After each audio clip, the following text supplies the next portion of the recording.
There's a league called Unrivaled.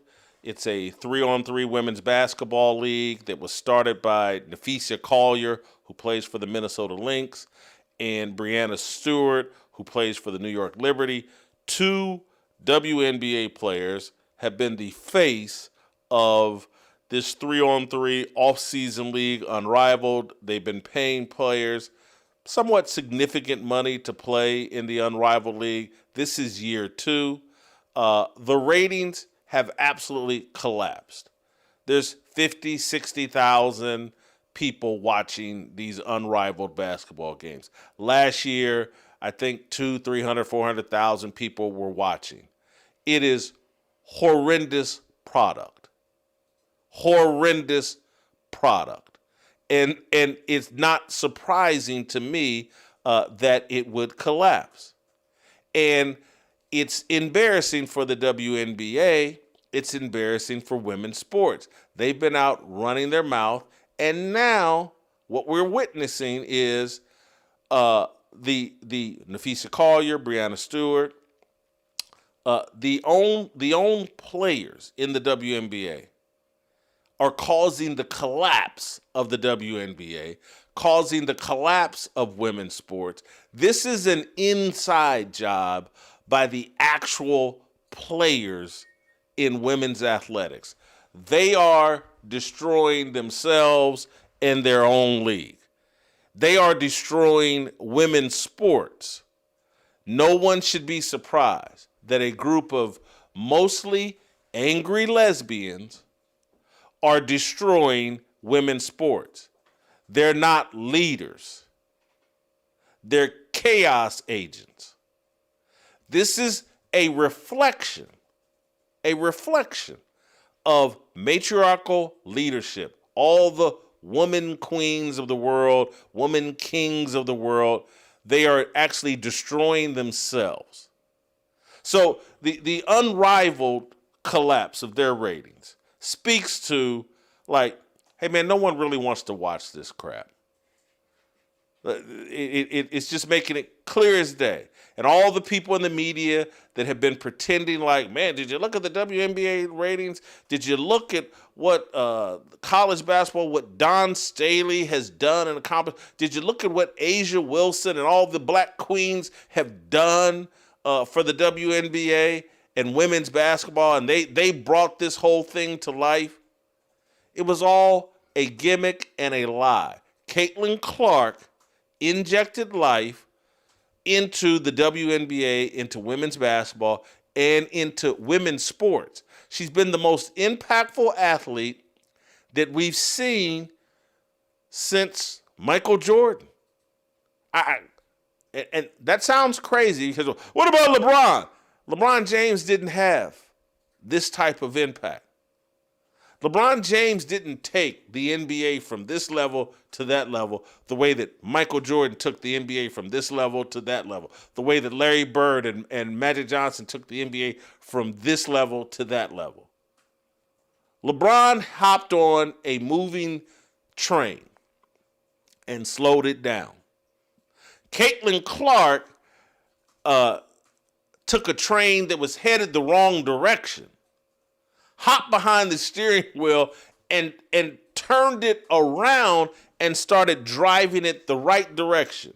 But because Caitlin Clark didn't fit the lesbian stereotype, she hadn't adopted the lesbian lifestyle, and because she's white, the lesbians and the jealous, angry black women have ganged up on her,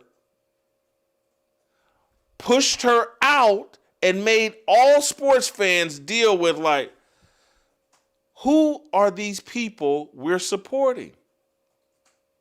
Who are they? Do I really? I love Caitlin Clark, or I loved Caitlin Clark, but do I really want to support the rest of this mess?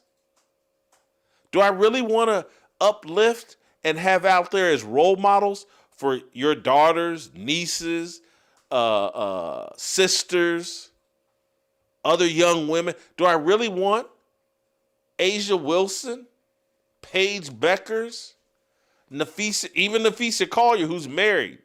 But do I really want them as role models for young girls? Do I really want Megan Rapinoe as a role model for young girls? These women are insane. And so I'm sitting here applauding the collapse of the WNBA.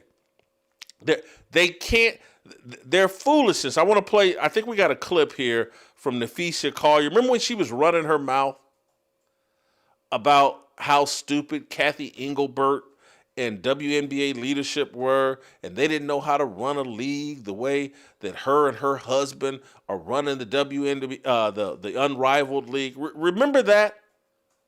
And and I got to give Kathy Engelbert and the ownership of the WNBA, I got to give them credit. They just said, you know what? Right now, the way the media is rigged, the way social media is rigged, we can't win a debate with these delusional, angry, racist, lesbian women. We can't. The whole media is rigged in a way to favor them. So you know what we're going to do? We're just going to shut our mouth and back up and let these women, you got the con. You take control. Megan Rapinoe, Nafisa Collier, Breanna Stewart, you got the con. And Kathy Engelbert and the WNBA ownership was like, go ahead and drive it off a cliff. And that is what has happened. This Unrivaled league and the ratings are an embarrassment. They're a statement about how little interest there actually is in women's basketball beyond Caitlin Clark. The fact that they can't reach a CBA agreement and be confident that there's actually going to be a 2026 season of the WNBA because these idiots, Angel Reese and the rest are like, oh man, if y'all not paying us $1 million, $2 million a season, we're not playing. They've offered these idiots 7-figure salaries for playing 40 some odd basketball games that most people don't want to watch. And nope, not good enough. We're not budging. We're not negotiating. The entire season is up for grabs. But, and here's how they got there. This group of women, delusional, allowed Nafisa Collier, whose husband and her and Breanna Stewart have started a rival league to the WNBA. They've allowed them to be the leaders of their negotiation for a new CBA agreement, collective bargaining agreement in the WNBA. People that have started a competitor to the WNBA are leading the negotiations for a new WNBA contract. This is insanity and retardation that we have never seen in the world of sports.